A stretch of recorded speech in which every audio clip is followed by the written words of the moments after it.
এসেও কি কাজ করতে হবে? মানে কি?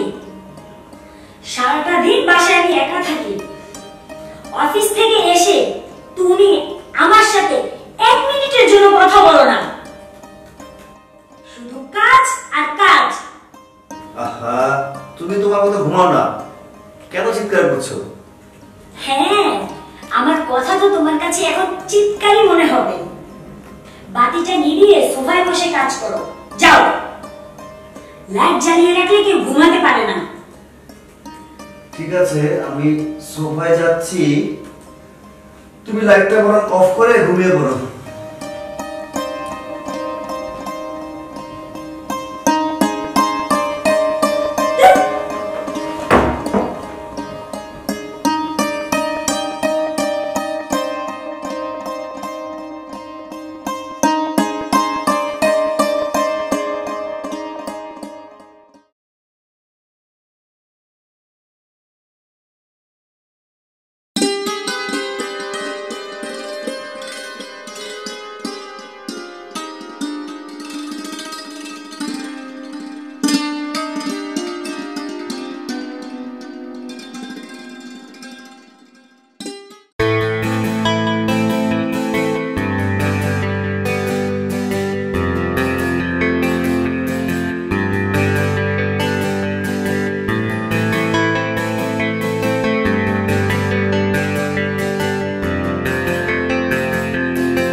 মাসুদের হঠাৎ করে এমন পরিবর্তন কেন হলো?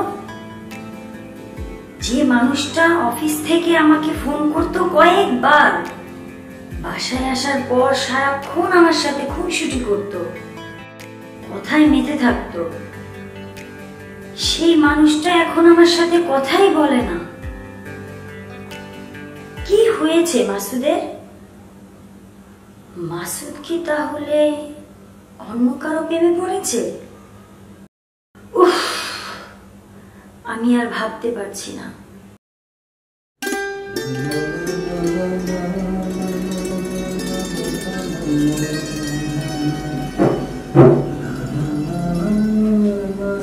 মাসুদ, তুমি কি ব্যস্ত? না, ব্যস্ত না, একটু বাইরে যাচ্ছে আর কি। কিছু বলবে?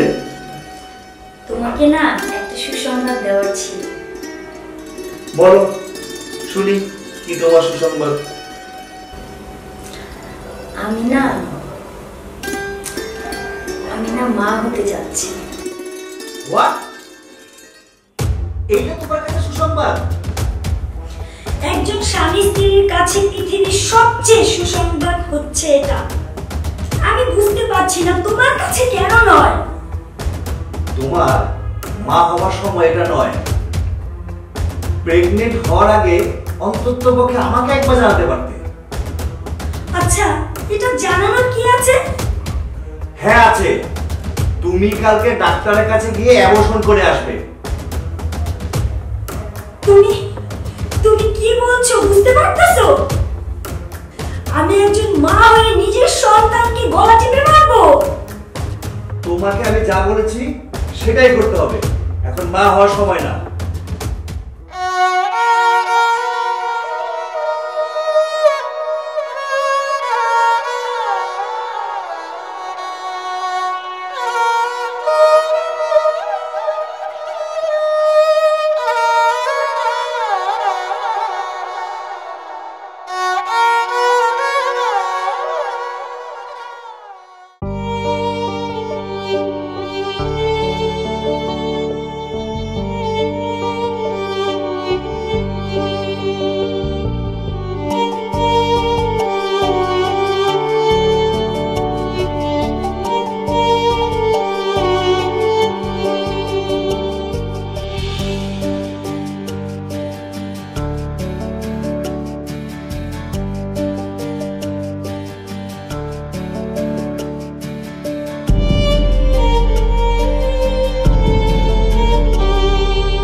এটা কি?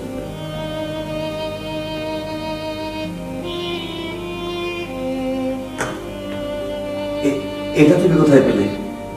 কোথায় পেয়েছি সেটা বড় কথা না, এত বড় ঘটনা তুমি দিনের পর দিন আমার কাছ থেকে লুকিয়ে রেখেছো কেন? কেন? আমি কি তোমার জীবনের কেউ না? আমার কি তোমার জীবনে কোনো কিছু জানার অধিকার নেই? একজন পৃথিবীতে আসবে আর একজন চলে যাবে, এজন্য তুমি আমাকে অ্যাবর্শন করতে বলেছিলে যেন তোমার স্মৃতি আমার কাছে না থাকে।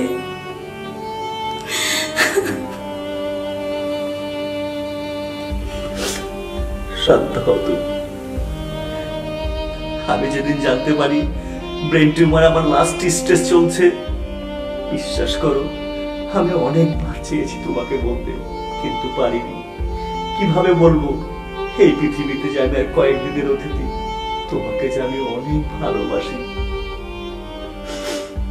বেশ কিছুদিন ধরে আমি তোমাকে এড়িয়ে চলছি, সেটা আমার ইচ্ছাকৃত। আমি চেয়েছি তুমি আস্তে আস্তে আমাকে ঘৃণা করো, আর এর মধ্যে আমি একদিন চলে যাব তোমায় ছেড়ে। চুপ করো, চুপ করো তুমি। আমি তোমার কিচ্ছু হতে দেব না, কোথাও যেতে দেব না। তোমাকে ছাড়া আমি বাঁচব না। তুমি চলে গেলে আমি কে নিয়ে থাকবো? বলো না, বলো না। তুমি চলে গেলে আমি কে নিয়ে থাকবো?